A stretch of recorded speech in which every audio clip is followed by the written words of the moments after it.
और उसके मालिक के खिलाफ एफआईआर की कॉपी सार्वजनिक करे, गुजरात भेजकर उसकी संपत्ति से खामियाजा वसूलने की हिम्मत दिखाए। ऐसे आपराधिक लोग यूपी के 60 लाख युवाओं के भविष्य को बर्बाद करने के दोषी हैं। प्रदेश की बीजेपी सरकार साबित करे कि वो इन अपराधियों के साथ है या प्रदेश की जनता के साथ है।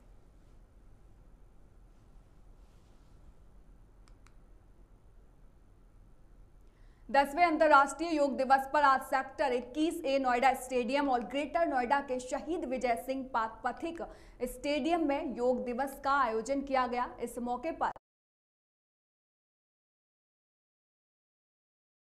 योग प्रशिक्षकों ने लोगों को योगाभ्यास कराने के साथ ही उन्हें योग से होने वाले लाभों से परिचित कराया।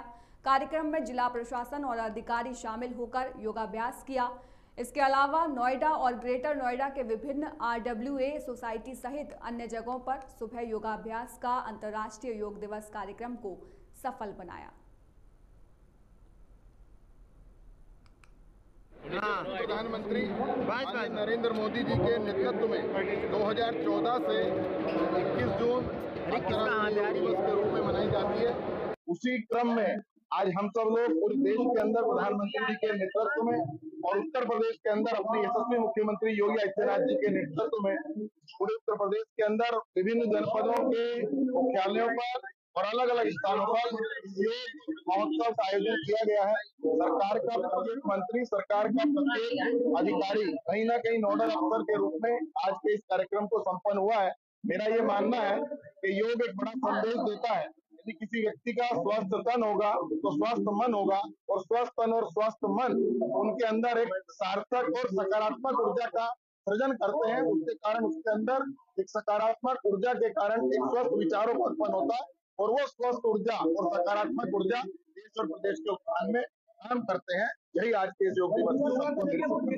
योग मानवता के एक ईश्वरीय भेंट। आज तक कहते हैं yoga is international, yoga is global, but it has got a home in India.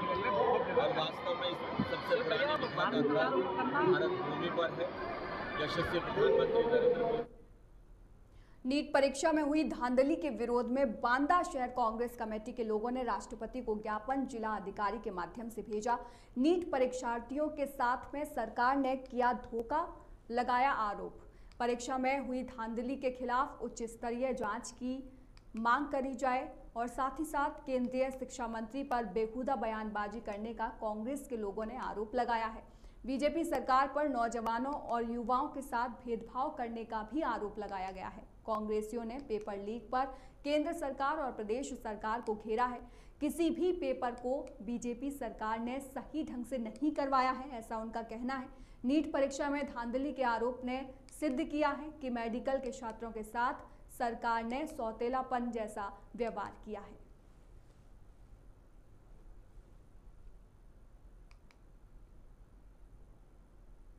जो नीट पेपर लीक हुआ है उसी को लेकर के ज्ञापन दे रहे हैं, इसलिए कि ये भाजपाई सरकार जो हमारे नौजवानों के ऊपर, पढ़े लिखे छात्राओं के ऊपर गेम खेल रही है, या जो है उनका मतलब वो भविष्य अंधकार में डाल रही है।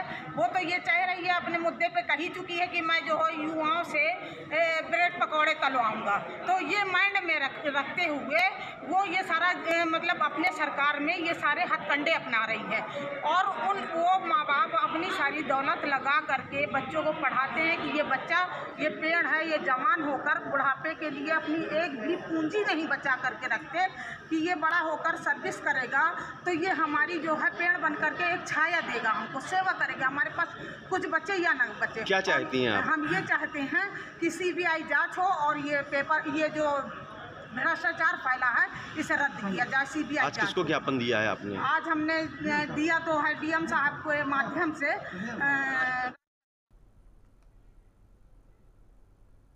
सीतापुर में ATM लूटकांड में शामिल बदमाशों से पुलिस की मुठभेड़ हो गई। पुलिस का दावा है कि चेकिंग के दौरान बदमाशों ने पुलिस से घिरता देखकर फायरिंग कर दी। पुलिस की जवाबी कार्रवाई में एक बदमाश के पैर में गोली लगी है। बदमाश को इलाज के लिए अस्पताल भेजा गया है। SP चक्रेश मिश्र ने बताया है कि उपचार के बाद जेल भेजा जाएगा। बदमाशों के पास से एक अवैध तमंचा, कारतूस, एक पिकअप बरामद की है।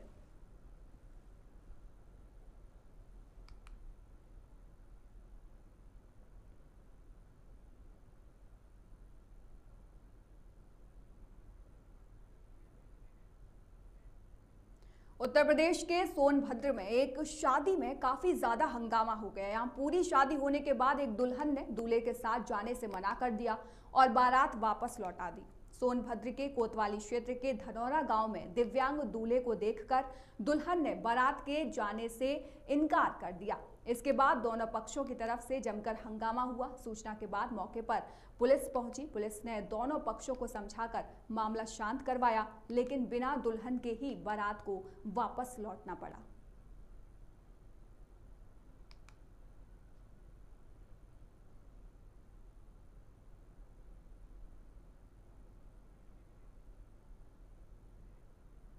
खबर हमीरपुर से है, जहां एक युवक का संदिग्ध परिस्थितियों में खेतों में शव पड़ा मिला हुआ। आपको बता दें कि शव मिलने से हड़कंप मच गया और युवक के हाथ रस्सी से बंधे हुए और मुंह में कपड़ा भरा हुआ देखकर ग्रामीणों ने पुलिस को सूचना दी। सूचना मिलते ही मौके पर पहुंची पुलिस ने शव का पंचनामा भरकर पोस्टमार्टम के लिए भेज दिया। साथ ही साथ आपको बता दें कि पुलिस आगे की जाँच पड़ताल में जुटी हुई है।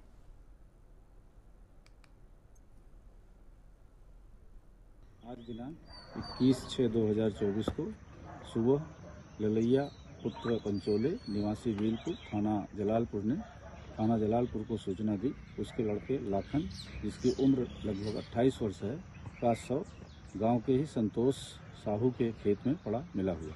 इस सूचना पर SHO जलालपुर मैं फोर्स के तत्काल मौके पर पहुंचे और फोरेंसिक टीम को भी बुला लिया गया।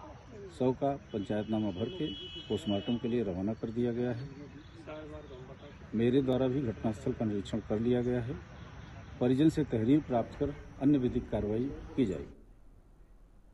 बुलंदशहर के सिकंदराबाद में शुक्रवार की सुबह बाईपास स्थित NH हाईवे 34 पर बेरी के पेड़ के नीचे युवक का शव मिलने से सनसनी फैल गई।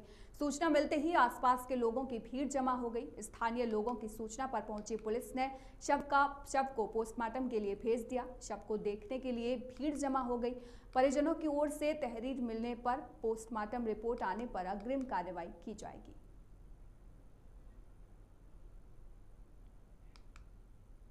अमरोहा के नौगावा सादात में रामगंगा पेशक नहर में आपको बता दें कि नहाने गया एक युवक डूब गया। युवक के नहर में डूबता हुआ देख वीडियो भी सामने आया है। साथ ही युवक द्वारा बचाने की कोशिश की गई, लेकिन वह उसे बचाने में कामयाब नहीं हो सका। देखते ही देखते युवक पानी में अचानक लापता हो गया। युवक का कोई सुराग नहीं लग सका है। गोताखोर युवक की तलाश में लगातार जुटे हुए हैं।